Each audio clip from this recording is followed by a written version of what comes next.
Reads publication का Rajasthan police constable भर्ती परीक्षा 2020 की सीरीज का यह दूसरा वीडियो आप सभी का पुनः एक बार स्वागत है। अतिरिक्त सिलेबस में 10 नंबर के प्रश्न के लिए जो महिला एवं बाल कानूनी प्रावधान के संबंधित प्रश्न आएंगे, आज हम उसी प्रश्नों पर चर्चा करेंगे। आज का हमारा टॉपिक है दहेज के विरुद्ध कानूनी प्रावधान।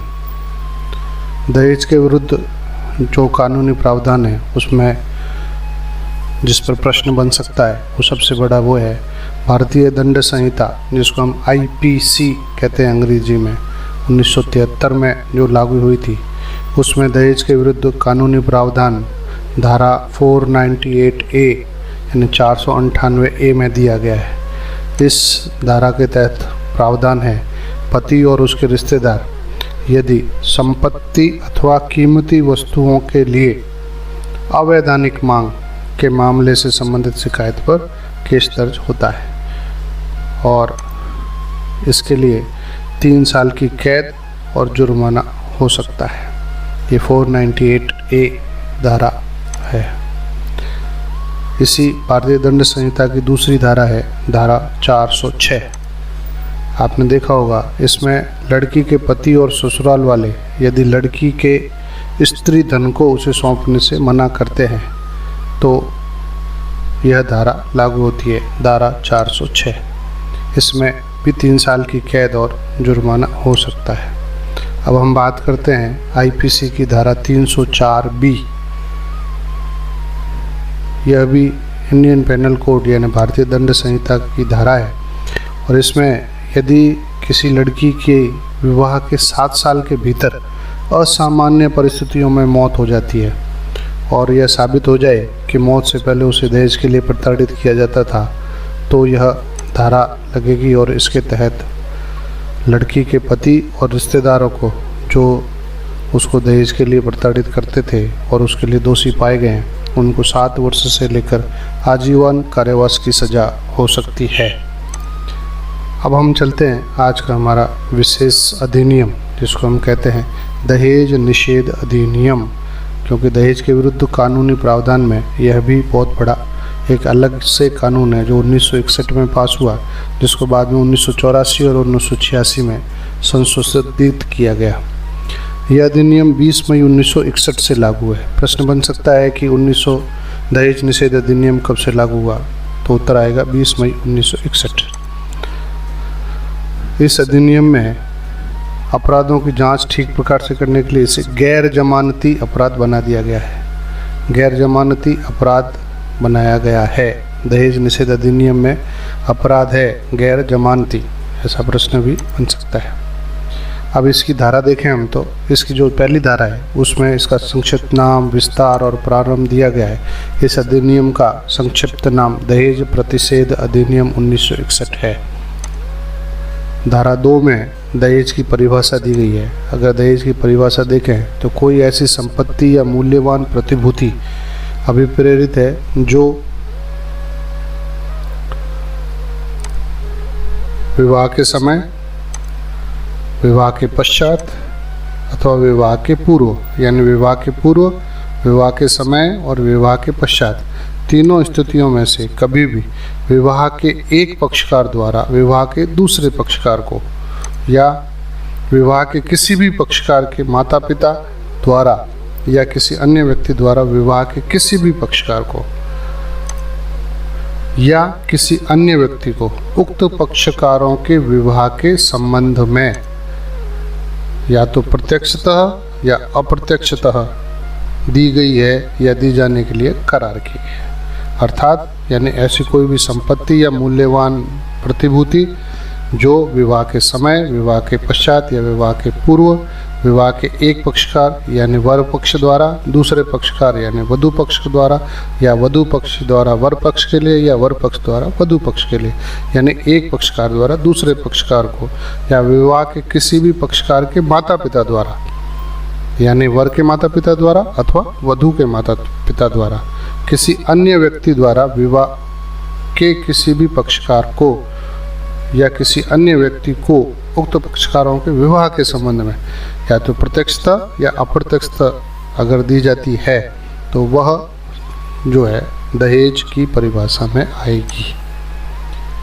चलिए अब हम आगे देखते हैं कि इसमें शामिल नहीं है, यानी दहेज में यह उन व्यक्तियों के संबंध में जिन्हें मुस्लिम स्वीय विधि यानी शरीयत कानून जहाँ लागू होता है, मुस्लिम कानून जहाँ लागू होता है, वहाँ जो निकाह के दौरान मेहर की रस्म दी जाती है, मेहर की अदायगी होती है, यानी उसमें पैसे दिए जाते हैं, वो इस दहेज के अंतर्गत नहीं आएगा। यह प्रश्न भी बनता है, मेहर दहेज के अंतर्गत नहीं आएगा। अब हम धारा 3 देखें तो यह दहेज देने अथवा दहेज लेने के लिए शास्ति यानी दंड के बाद में बात की है। यदि कोई व्यक्ति दहेज देगा या लेगा अथवा दहेज देना या लेना दुष्प्रेरित करेगा तो वह 5 वर्ष से कम कारावास के लिए दंडित होगा, अर्थात वह अधिकतम 5 वर्ष तक के लिए कारावास होगा और 15,000 रुपये उसके ऊपर जुर्माना हो सकता है। अथवा एक शब्द और इसमें, दहेज के मूल्य की रकम तक, जितना दहेज लिया गया था उसके मूल्य की रकम तक, इनमें से जो भी अधिक हो उसके ऊपर दंड मिलेगा। चलिए आगे देखते हैं। ऐसी भेंटों को जो वधू को अथवा वर को विवाह के समय यानी उस निमित्त कोई मांग किए बिना दी जाती है उनके संबंध में लागू नहीं होगी, परंतु यह जब किसी ऐसी भेंट इस अधिनियम के दिन बनाए गए नियमों के अनुसार रखी गई सूची में दर्ज की जाती है। अर्थात जो उस निमित्त कोई मांग किए बिना अगर कोई गिफ्ट दी जाती है तो वो जो है इस दहेज की श्रेणी में नहीं आएगा और वो दंडनीय नहीं है। अब हम दहेज धारा 4 की बात करते हैं। दहेज मांगने के लिए दंड। अगर कोई व्यक्ति यथास्थित वधू या वर के माता पिता या अन्य नातेदार या संरक्षक कोई भी दहेज की प्रत्यक्ष रूप से या अप्रत्यक्ष रूप से मांग करेगा तो वह 6 महीने से अधिक के कारावास के लिए, लेकिन 2 वर्ष तक यानी 6 माह से 2 वर्ष के बीच की उसको कारावास अवधि और 10,000 रुपये तक का जुर्माना उस पर लग सकता है। यह दहेज मांगने पे दंड है। धारा 4 क विज्ञापन पर पाबंदी, यानी कोई व्यक्ति अपने पुत्र या पुत्री या किसी अन्य नातेदार के विवाह के प्रतिफल स्वरूप किसी समाचार पत्र, पत्रिका, जर्नल या किसी अन्य माध्यम से अपनी संपत्ति या किसी धन के अंश या दोनों के किसी बराबर या अन्य हित में किसी अंश की प्रस्तावना करेगा, यानी कोई विज्ञापन मुद्रित करेगा या प्रकाशित करेगा या प्रचलित करेगा तो यह विज्ञापन पर पाबंदी आएगी। यानी कोई अगर विज्ञापन देता है कि मैं मेरी लड़की की शादी कर रहा हूँ और उसके एवज में मैं जो है उसके साथ में ये संपत्ति दूंगा, तो वह ऐसा विज्ञापन नहीं कर सकता, और अगर वह ऐसा करता है तो उसको दंड मिलेगा जो 6 माह से कम की अवधि का नहीं होगा, यानी 6 माह से अधिक की अवधि, और लेकिन 5 वर्ष तक की अवधि के लिए उसको जेल हो सकती है अथवा उसको 15,000 रुपये तक का जुर्माना हो सकता है, या दोनों भी हो सकते हैं। अब हम बात करते हैं इस दहेज निषेध अधिनियम 1961 की धारा 5 और धारा 6 का। धारा 5 जो है वो दहेज देने या लेने के लिए करार को शून्य करती है, यानी एग्रीमेंट अगर कोई करता है कि मैं शादी करूंगा और इस एवज में यह मकान लूँगा तो वो एग्रीमेंट जो है वो शून्य माना जाएगा, वो एग्रीमेंट एक्सेप्टेबल नहीं है। यह धारा 5 कहती है। धारा 6 कहती है दहेज का पत्नी या उसके वारिसों के फ़ायदे के लिए होना। ये एक इसमें थोड़ा सा दिया गया है कि वो किस तरीके से क्या करेंगे, यानी कब पहुंचाएंगे, कब लौटाएंगे, जब वो बालिग होगी या 18 वर्ष पूरी आयु कर लेगी, इस संबंध में दिया गया है। चलिए अब देखते हैं धारा 7। यह अपराधों का संज्ञान कौन लेगा, कैसे लेगा, उसके विषय में। इसमें महानगर मजिस्ट्रेट या प्रथम वर्ग न्यायिक मजिस्ट्रेट के न्यायालय से कोई भी न्यायालय इस अधिनियम के दिन किसी अपराध का विचारण नहीं करेगा, यानी महानगर मजिस्ट्रेट अथवा प्रथम वर्ग न्यायिक मजिस्ट्रेट के यहाँ इसकी जांच होगी, इसका मुकदमा चलेगा, उससे नीचे की कोई भी अदालत इसके संबंध में कोई संज्ञान नहीं लेगी। यानी कोई न्यायालय इस अधिनियम के दिन किसी अपराध का संज्ञान नहीं लेगा।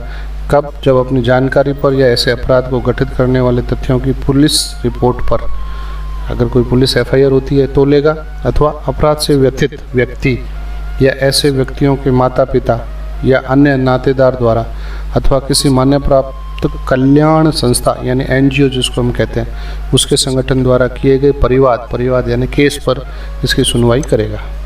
अब हम देखते हैं धारा 8, अपराधों का कुछ प्रयोजनों के लिए संज्ञेय होना तथा जमानती और असमन्य होना, यानी ऐसे अपराधों का अन्वेषण के प्रयोजन के लिए और किसी व्यक्ति की वारंट के बिना या मजिस्ट्रेट के किसी आदेश के बिना गिरफ्तारी संज्ञेय अपराध हो सकती है। इस अधिनियम के दिन प्रत्येक अपराध अजमानतीय और असमन्य होगा। अर्थात अजमानतीय जैसे शुरू में भी कहा गया था, उसकी जमानत मजिस्ट्रेट या कोर्ट के द्वारा ही होगी, पुलिस उसकी जमानत नहीं कर सकती। अब हम धारा 8 क के बारे में बात करें। इसमें कुछ मामलों में सबूत का भार जो है किसके पास जाए। जहाँ कोई व्यक्ति धारा 3 के अधीन कोई दहेज लेने या दहेज का लेना दुष्प्रेरित करने के लिए या धारा 4 में दहेज मांगने के लिए अभियोजित किया जाता है। अभियोजित का मतलब होता है उस पर मुकदमा चलाया जाता है और वह साबित करने का भार कि उसने ऐसा नहीं किया है, उसने कोई दहेज नहीं लिया है अथवा दहेज नहीं मांगा है, तो उसने इन धाराओं के अधीन कोई अपराध नहीं किया है, उसी पर होगा जिसके ऊपर यह अपराध कारित करने का आरोप लगता है। जिसके ऊपर आरोप लगा है वही सिद्ध करेगा कि मैंने ऐसा नहीं किया। धारा 8 ख जो है वो दहेज प्रतिषेध अधिकारी के संबंध में कहती है, जिसमें राज्य सरकार को और शक्तियाँ दी गई हैं कि उसमें कैसे कैसे अधिकारी, कितने अधिकारियों का चयन कर सकती है और उन अधिकारियों का क्या काम होगा जो समाज में दहेज प्रथा को रोकने के लिए काम करेंगे, जो कलेक्टर और इन सारे लोगों के पास काम होता है। अब हम बात करते हैं धारा 9 की। इसमें केंद्र द्वारा नियम बनाने की शक्ति की वर्णन किया है। केंद्र कोई भी नियम बना सकता है, लेकिन उसको विदिन 6 मंथ संसद में पास कराना होगा। ठीक, ऐसे ही राज्य भी जो है इसमें धारा 10 के तहत कोई नियम बना सकता है, लेकिन उसको भी विधान परिषद अथवा विधानसभा में इनको पास कराना होगा। यह दहेज निषेध अधिनियम में कुल 10 धाराएं थी, उसका हमने जानकारी दी। अब अगर हम बात करें तो इसमें कुछ विशिष्ट न्यायालयों की रचना भी की गई है।